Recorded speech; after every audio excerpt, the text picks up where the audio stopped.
Quand on parle de l'âge de départ à la retraite, on a souvent l'impression que l'Europe fonctionne avec une règle assez homogène. En réalité, c'est pas le cas du tout. D'abord, c'est une précision essentielle. L'âge légal est le minimum pour demander la retraite et pas l'âge obligatoire de départ en retraite. Mais en revanche, pour partir à taux plein, il faut souvent remplir des conditions supplémentaires, comme un nombre précis d'années travaillées. En France, l'âge légal est aujourd'hui fixé à 64 ans, avec un nombre de trimestres à valider pour toucher une pension complète. Autrement dit, partir, c'est possible à 64 ans, mais le montant dépend de votre parcours.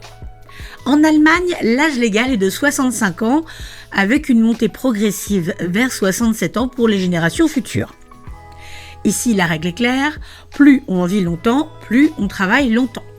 En Italie, le système est étroitement lié à l'espérance de vie. L'âge de départ et le montant de la retraite évoluent automatiquement selon les années cotisées et les données démographiques.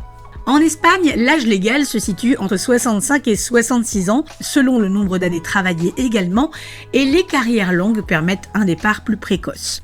Aux Pays-Bas, l'âge de départ est directement indexé sur l'espérance de vie. Résultat, il augmente régulièrement et dépasse déjà les 66 ans. Et en Suède, qui est souvent montré en exemple, le système est plus souple.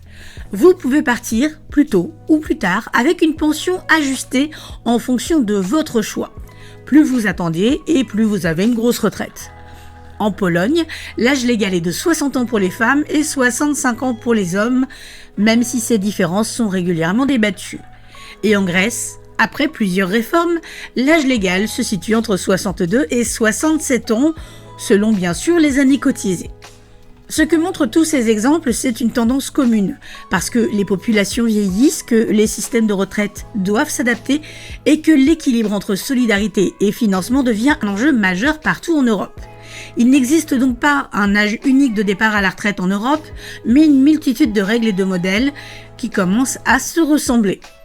Et une même question reste partagée par tout le monde, comment vieillir en sécurité et sans déséquilibrer le système ? Ça, c'est pas gagné. Si cette vidéo vous a plu, un petit pouce bleu, un petit commentaire, on peut s'abonner et si le cœur vous en dit, allez sur notre Tipeee.